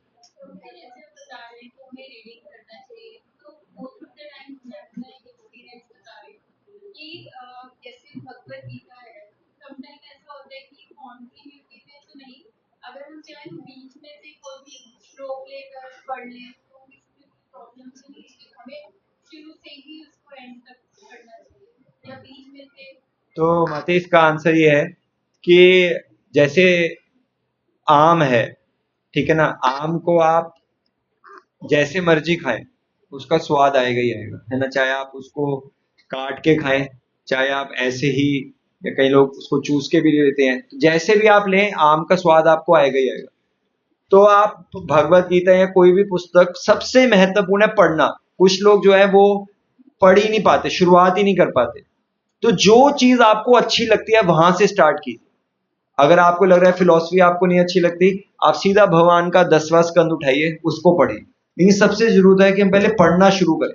जब एक बार आप पढ़ना स्टार्ट करेंगे आपको इतना अच्छा लगेगा कि वो हैबिट आपकी बन जाएगी, कोई उस आप उसको रोकेंगे ही नहीं बीच में। ठीक है ना। सबसे पहले यह कि आप स्टार्ट कीजिए, कहीं से भी पढ़िए। लेकिन अगर आप चीजों को अच्छे से सिस्टमेटिक तरीके से समझना चाहते हैं, क्योंकि देखिए हमारे शास्त्रों में क्या बोला गया, ये पॉइंट आप सबके लिए जानना जरूरी है। क्या पॉइंट है कि हम कहते हैं 3 प्रकार के भक्त होते हैं, कनिष्ठ, मध्यम और उत्तम। ठीक है, हमारे शास्त्र क्या बोलते हैं, कहते हैं कि किस तरीके से पता चलता है कौन कनिष्ठ है, कौन मध्यम है और कौन उत्तम भक्त है। वो कहते हैं कि श्रद्धावान जन है भक्ति अधिकारी, कनिष्ठ मध्यम उत्तम श्रद्धानुसारी। वो कह रहे हैं कि श्रद्धावान जन है भक्ति अधिकारी। भक्ति का अधिकार किसको होता है, जिसकी जितनी श्रद्धा है उसका उतना भक्ति का अधिकार है। लेकिन कह रहे हैं कनिष्ठ मध्यम उत्तम श्रद्धा अनुसारी, कि यहाँ पे बहुत सारे भक्त हैं, कोई कनिष्ठ भी हो सकता है, कोई मध्यम भी और कोई उत्तम भी। कैसे पता चलेगा किसमें कितनी श्रद्धा है, और श्रद्धा किस चीज में, किस चीज में श्रद्धा होनी चाहिए है, श्रवण में और रीडिंग में। तो ये बात इंपॉर्टेंट है, शास्त्रों में। ये हम रूप गोस्वामी बता रहे हैं भक्ति रसामृत में, शास्त्रों में किसकी कितनी श्रद्धा है। क्योंकि देखिए हम कहते हैं कि हरि नाम करना चाहिए, हरि नाम सबसे महत्वपूर्ण है कलयुग के लिए, कलयुग का युग धर्म है। किस बलबूते पे हम ये बात कहते हैं, शास्त्र में दिया तभी तो हमें पता है। तो इसलिए शास्त्र में जिसकी जितनी श्रद्धा है वो उतना भक्ति में उन्नत है। तो शास्त्र में आपकी श्रद्धा तब बढ़ेगी जब आप सिस्टमैटिक रूप से शास्त्रों को समझेंगे। जितना सिस्टमैटिक रूप से समझेंगे उतना आपकी और श्रद्धा बढ़ेगी। तो पहले अगर आप बिगिनिंग स्टेज में, जब आपको मुश्किल आ रही है, आप एक रूटीन ही नहीं बना पा रहे, तो आप कहीं से भी पढ़िए, पहले उसको टेस्ट लीजिए। जैसे होता है ना, शराबी पहली बार जब शराब पीता है उसको अच्छी नहीं लगती, उसको बहुत कड़वी लगती है, लेकिन जब थोड़ा लेना स्टार्ट कर देते तो फिर वो रोज की बात हो जाती है। तो पहले आपको एक नशा जब चढ़ जाएगा तब फिर आप सिस्टमैटिक उस पर आइएगा। लेकिन ज्यादा आपको हेल्प तब मिलेगी जब आप सिस्टमैटिक पढ़ते हैं। इसलिए प्रभुपाद जी कह रहे हैं कि हमें सिस्टमैटिक पढ़ना चाहिए। हाँ हाँ, तो बहुत अच्छी बात है ना, बहुत अच्छी बात है। हाँ हाँ हाँ हाँ हाँ, तो कोई दिक्कत नहीं है ना। तो आपको बोला है तो आप क्या करें, मन बहुत सारी चीजें बोल रहा है, लेकिन आप वो सब ना सुन के भगवान के प्रतिनिधि की बात सुन रहे हैं, तो आप इसमें गलत नहीं है, ठीक है ना। तो आप पढ़ना एटलीस्ट स्टार्ट कीजिए, लेकिन अल्टीमेटली हमें उस स्टेज पे आना है कि हम सिस्टमेटिक पढ़ पाए। हाँ जी बात। हाँ,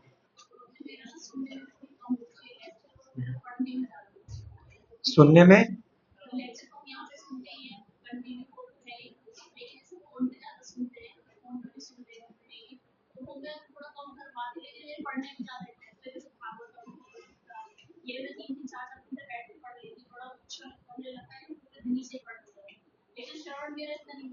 हाँ, तो बहुत ही अच्छी बात है। आपको 99% लोग मिल जाएंगे जो कि यूट्यूब पे किसी का भी, जो जो ज्यादा चुटकुले सुनाते हैं, जो मतलब हमारा, हम किसी को भी यूट्यूब पे सुन लेंगे लेकिन पढ़ेंगे नहीं। लेकिन पढ़ना बहुत जरूरी है, खुद का स्वाध्याय जो है बहुत जरूरी है, खुद का पढ़ना, खुद की अंडरस्टैंडिंग स्क्रिप्चर्स की डेवलप करना बहुत इंपॉर्टेंट है। आपकी बहुत श्रद्धा आएगी अगर आप खुद पढ़ते हैं, सुन के उतनी श्रद्धा नहीं बन पाती। तो जिस व्यक्ति को पढ़ना पसंद है ना, वो सुनना भी उसको पसंद होएगा ही होएगा, मेरा ये मानना है। अगर आपको ऐसा नहीं है तो थोड़ा सा मुझे अजीब लग रहा है, लेकिन आपको अगर टाइम नहीं मिलता है, आपको पढ़ना ज्यादा अच्छा लगता है सुनने के, तो बहुत अच्छा है। हाँ हाँ, तो हाँ, तो बहुत अच्छा है, आप सही ट्रैक पे जा रहे हैं, ठीक है ना। आप अगर बहुत सारे स्पीकर्स को सुनने से बेटर है कि आप जो प्रभुपाद जी का आप संग ले रहे हैं, तो प्रभुपाद जी की पुस्तकों को आप पढ़ रहे हो, अच्छी सिचुएशन, कोई उसमें गलत नहीं। हाँ जी बात है। हाँ,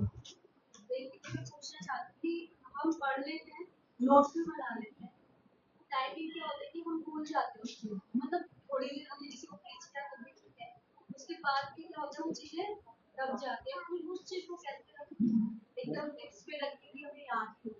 याद के पॉइंट ऑफ व्यू से कह रहे हैं ना, ताकि हम उसको अच्छे से, खुद का भी स्मरण रहे और प्रचार भी अच्छे से कर पाए। तो इसके अंदर मैं ये बोलूंगा कि 2 चीजें जो मेरे को बड़ी मदद करी, पहले ये कि मुझे भी ऐसा होता था कि मैंने घंटा पढ़ लिया तो कोई पूछता था आपके साथ हुआ ऐसा कि आपने 1 घंटा मान लो रीडिंग करी या 15 मिनट रीडिंग करी 20 मिनट रीडिंग करी और 20 मिनट के बाद कोई आपसे पूछा और उन्होंने पूछा कि कौन सा पॉइंट आपको अच्छा लगा और आप बिल्कुल ब्लैंक हो गए 20 मिनट से पढ़ रहे थे लेकिन एक भी पॉइंट नहीं बता पा रहे कि पढ़ा क्या था। तो कितनों के साथ कई बार ऐसा होता है ना। तो इसको अवॉइड करने के लिए क्या करना चाहिए, मान लीजिए आपने आधा घंटा सोचा मैं पढ़ूंगी, आपने क्या किया सिर्फ 20 मिनट पढ़ी, जो आखिरी के 10 मिनट है ना आप उसको बुक को बंद कर दीजिए और आप क्या कीजिए जो आपने अभी 20 मिनट पढ़ा है सिर्फ उसी के बारे में सोचिए, अगर नहीं याद आ रहा तो फिर खोलिए, फिर पॉइंट्स देखिए क्या थे। तो ये 10 मिनट को सोचने से आप ज्यादा एब्जॉर्ब कर पाएंगे, ठीक है ना। तो पढ़िए ज्यादा देर मत, इसलिए कहते हैं जो लोग सुनते ज्यादा है ना वो भक्ति में ज्यादा आगे नहीं बढ़ते। अभी वो क्लास सुनने पे थी लेकिन सुनते हैं वो बहुत जल्दी आगे नहीं बढ़ते, जो मनन ज्यादा करते हैं वो भक्ति में बहुत आगे बढ़ते हैं। यानी कि अगर मान लीजिए एक व्यक्ति है जो कि सुन 10 घंटे रहे और मनन कर रहा है उन बातों पे सिर्फ 5 मिनट के लिए, और एक दूसरा व्यक्ति है जो सुन रहा है 5 मिनट, सिर्फ 5 मिनट सुनी, एक पॉइंट सुना बस और उस एक पॉइंट पे लिए घंटे भर मनन किया उसने। तो वो जो ये वाला व्यक्ति है जिसने घंटा पूरा मनन किया वो व्यक्ति कई गुना आगे जाएगा। वो व्यक्ति पूरे समाज को, पूरे आसपास के वातावरण को शास्त्रों की नजरों से देखेगा, शास्त्रों के शास्त्र चक्षुओं से देखेगा। तो इसलिए बोला गया है श्रवण के बाद आता है मनन, मनन के बाद आता है निधि ध्यासन। कि जैसे अगर आपने खाना खाया तो आपने कुछ निवाले मुंह में रखे, अब आपने क्या किया चबाना शुरू किया, तो श्रवण हो गया, जैसे निवाले को मुंह में रख दिया तो निवाले को मुंह में रखने से हमारी भूख मिट जाएगी? नहीं, अब आपको क्या करना पड़ेगा, चबाना पड़ेगा। तो मनन करना मतलब क्या होता है, जो सुना था उसको बारीकी से सोचना, उसको छोटे छोटे उसके हिस्से कर देना। जैसे हम खाने को चबाते हैं, कितनी बार चबाना चाहिए, 32 बार। तो कहते हैं लोग 10 बार भी नहीं चबाते है ना? इतना इम्पेशेंटली सब खाते हैं, मतलब मैं भी उनमें से, कि चबा उतना चबाते नहीं है। तो देखिए, अब देखिए जो भोजन के अंदर भी कोई डॉक्टर भी होगा वो आपको कहेगा खाओ कम लेकिन चबाओ ज्यादा। उसी तरीके से अगर हम चाहे कम खाएं लेकिन अगर मनन ज्यादा करेंगे तो क्या होता है, वो लिक्विड बन जाता है, अब अंदर चला गया। और जब आपने मनन अच्छे से किया तभी अगली चीज हो पाएगी, वो क्या है, निधि ध्यासन। यानी वो चीज आपके जीवन का जो है अंग बन जाएगा। जैसे जब भोजन को अच्छे से चबाएंगे तो भोजन क्या बन जाएगा, खून बन जाएगा, शरीर में रक्त बन जाएगा, तो क्या हो गया, आपके शरीर का हिस्सा बन गया। उस तरीके से जब आप सही से मनन करते हैं शास्त्रों के बारे में तो वो आपके जीवन का हिस्सा बन जाता है, ठीक है। तो इसलिए क्या करना है कि आप आखिरी 10 मिनट मनन कीजिए, या जो भी आपने पढ़ा है दिन भर, कुकिंग कर रहे हैं कुछ भी कर रहे हैं उस पर मनन कीजिए, जितना मनन करेंगे याद रहेगा। हाँ हाँ जी माते, इनका ले लेते हैं फिर माती। हाँ जी मत, हाँ हाँ बताइए।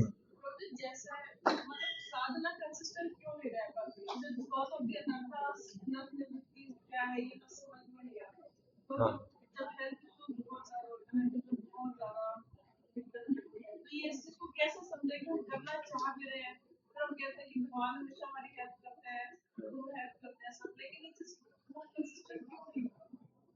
हाँ हाँ। तो माता जी पूछ रहे हैं कि हम बहुत प्रयास करते हैं, तो थोड़ा सा बस 5 मिनट और रह गए, तो आप थोड़ा सा बस ध्यान बनाइएगा। तो इसके बाद एक ही क्वेश्चन लास्ट ले लेंगे, मैं बोला रहा शायद सब भी जिसको भी लेट हो जाएगा। तो माता जी कहेंगे हम कंसिस्टेंट होने का प्रयास करते हैं साधना के अंदर, लेकिन हम कंसिस्टेंट रह नहीं पाते, है ना। तो कंसिस्टेंट क्या आप, मैं पूछना चाहूंगा कि किस चीज में आप कह रहे हैं। जैसे आपने सोचा है कि 16 माला तो आप रोज करते ही होंगे और बुक रीडिंग भी प्रयास करते होंगे कि रोज कर पाए, तो किस चीज में आप कंसिस्टेंसी चाह रहे हैं कि जो नहीं आ पाती, मॉर्निंग में उठ नहीं पाते, या आप सारे अंग पालन नहीं कर पाते मॉर्निंग प्रोग्राम के?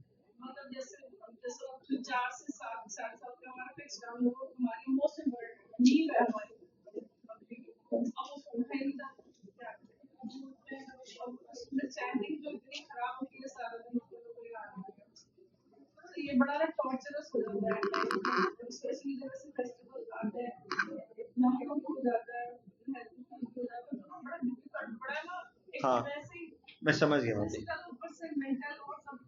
तो देखिए अगर एक बारी क्या हुआ था कि जैसे कोविड के टाइम पे ईस्ट ऑफ कैलाश टेम्पल में एक डिवोटी हैं, ब्रह्मचारी हैं। तो जब कोविड हुआ था तो मंदिर में भी बहुत लोगों को कोविड हो गया था। तो उनकी सेवा थी कि सब भक्तों की केयर करनी है। तो वो केयर के अंदर क्या होता था कि उनको टाइम नहीं मिलता था कि 16 माला कर पाए, शायद 5-6 माला करना भी उनके लिए मुश्किल हो जाता था। तो उन्होंने गुरु महाराज के पास गए और उन्होंने उनसे पूछा कि महाराज मेरी माला ही नहीं हो पा रही। तो मैंने बोला माला इंपॉर्टेंट नहीं है, आप क्या करो, आप ये सेवा करो अभी। तो महाराज ने उनको बोला आप जितनी कर पा रहे हो उतनी करो। ऐसे ही कभी जन्माष्टमी का फेस्टिवल आता है तो लोगों की साधना अपसेट हो जाती है, तो भी महाराज ने कई बार मेरे सामने ही बोला है कि कोई दिक्कत नहीं है, आप जो है फेस्टिवल अभी इंपॉर्टेंट है तो आप जो है माला पे थोड़ा बहुत अगर कॉम्प्रोमाइज हो रहा है तो कोई बात नहीं। लेकिन ये एक्सेप्शंस हैं, हमेशा ही रोज ही ऐसा हो रहा है कि माला अच्छे से नहीं हो रही, रोज ही हो रहा है कि हम उठ नहीं पा रहे, तो वो ठीक नहीं है। तो ऐसा ऋग्वेद में बताया गया है कि कोई भी कार्य, खासकर आध्यात्मिक कार्य जो कि सुबह ब्रह्म मुहूर्त के समय किया जाता है, या सुबह आप ये 4 से 7 का जो समय बता रहे हैं, तो उस कार्य का 5 गुना ज्यादा लाभ मिलता है बाकी दिन में करे हुए, बाकी किसी भी समय पे आप करें दिन में, तो 5 गुना आपको ज्यादा लाभ मिलेगा अगर वही कार्य को आप क्या कर लेते हैं सुबह। टाइम उतना ही लगाना है तो क्यों ना उसको सुबह लगाया जाए। तो सुबह लगाने के लिए जो सबसे इंपॉर्टेंट चीज है जो मैंने अपनी लाइफ में अनुभव करी वो है कि समय पे सो जाए। हम क्या प्लानिंग करते हैं कि सुबह उठना है, प्लानिंग इसकी कीजिए कैसे समय पे सोए, यही अपने आप में बहुत बड़ा मुश्किल टास्क है कि हमें समय पे सोना है। अगर आप समय पे सो गए तो आप भक्ति में खूब आगे बढ़ेंगे। मैं बता रहा हूं, समय पे सोना बहुत बड़ी बात है कि आप समय पे सो जाएं, ठीक है ना। आप 6-7 घंटे से ज्यादा आपका शरीर भी आपको सोने के लिए कहेगा कि नहीं बहुत सो लिया, खड़े हो जाओ। तो आप अगर बस समय पे सो जाएंगे, अगर समय पे सो जाएंगे तो आप निश्चित रूप से समय पे उठने लग जाएंगे, पहली चीज ये, ठीक है ना। और दूसरी चीज जो है वो आप जैसे कह रहे हैं कि हम कैसे अपना जप अच्छा कर सकते हैं। आप सुबह पे उठने के लिए आप मान लिया कंसिस्टेंट हो गए, समय पे सोने लग जाएंगे, वो कंसिस्टेंसी आ जाएगी। तो सनातन गोस्वामी कहते हैं कि जो अच्छा जप है उसके 6 संपत्तियां हैं। तो मैं बस वो 6 गिना दूंगा क्योंकि डिटेल में जाने में समय लग सकता है, तो उन 6 पे आप ध्यान कीजिएगा जब भी आप जप करने बैठते हैं। तो कहते हैं मनः संग्रहणम शौचम मौनम मौनम मंत्रार्थ चिंतनम अव्यग्रत्वम अनिर्वेदो जप संपत्ति हेतवः। तो हरि भक्ति विलास में सनातन गोस्वामी कह रहे हैं अच्छे जप के 6 लक्षण है। सबसे पहला वो क्या कह रहे हैं कि मना संग्रहणम, अपने मन को जो है जब भी आप जप करने बैठते हैं अपने मन को किस पे लेके आइए कि मुझको जप करना है, पहली चीज।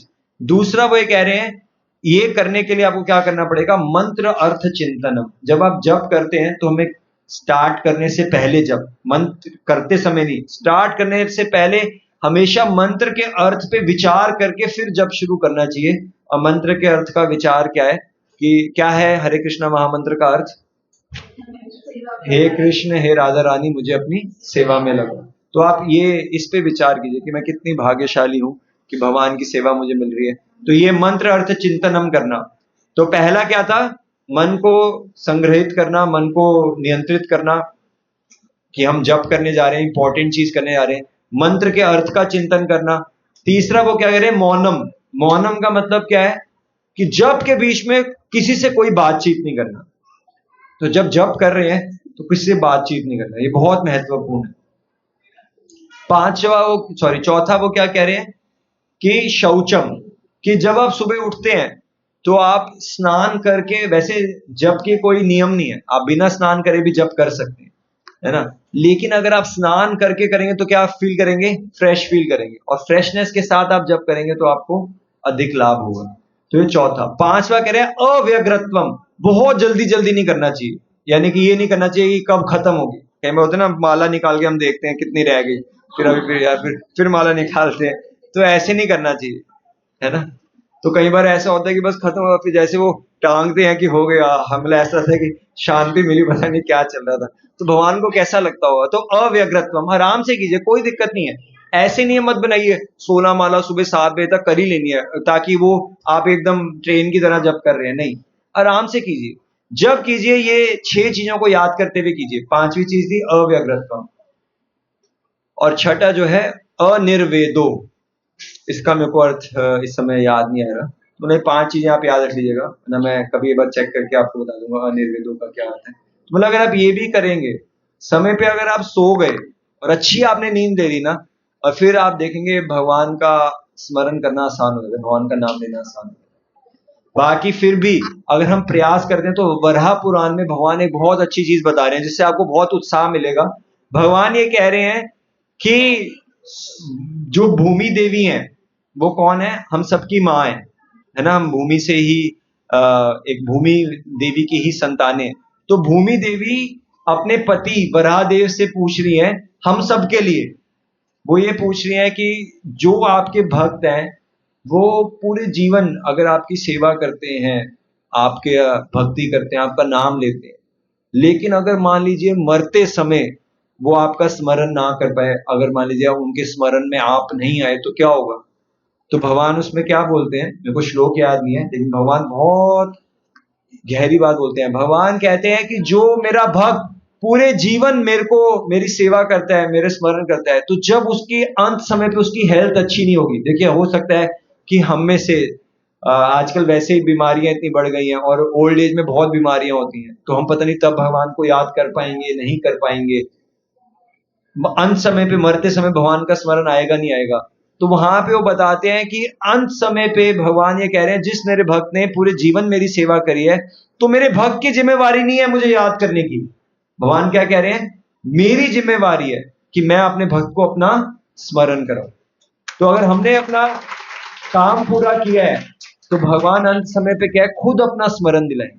हमें कुछ नहीं करना, हमें रेस्ट एश्योर्ड रहना है, हमें अपना बस प्रयास करना है। हेल्थ खराब है, आप ट्राई कर रहे हैं ना, तो Krishna is seeing that and Krishna will definitely reciprocate वो हो। ठीक है, बस एक लास्ट क्वेश्चन लेके खत्म करते हैं। हाँ।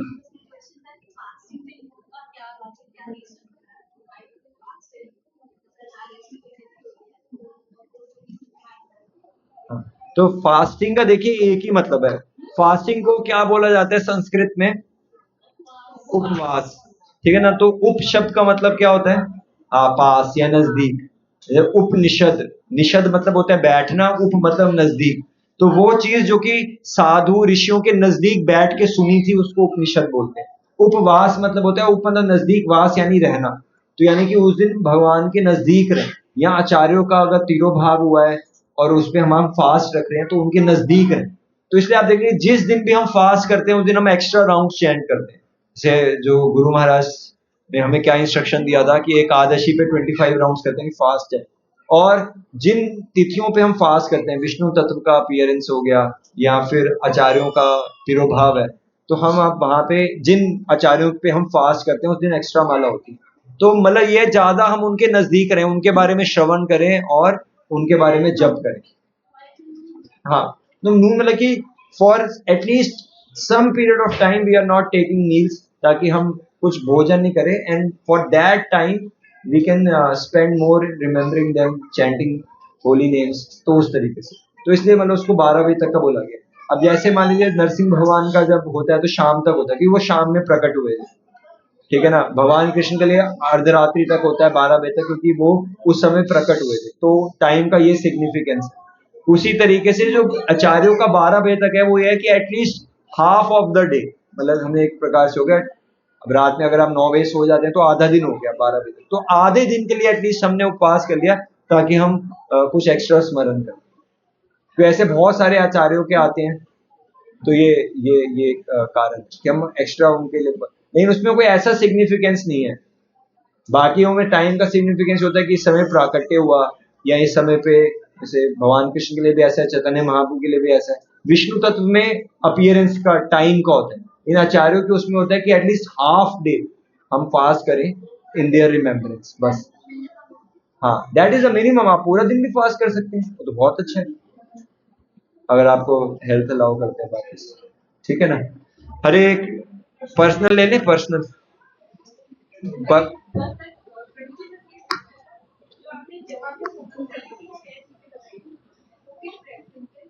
हरि भक्ति विलास में सनातन गोस्वामी बताए। ठीक है, ठीक है। हरे कृष्णा कृष्णा कृष्णा हरे हरे, हरे राम राम राम हरे। तो आप सबका बहुत बहुत धन्यवाद, और बहुत धूमधाम से आप सब जन्माष्टमी मनाइए।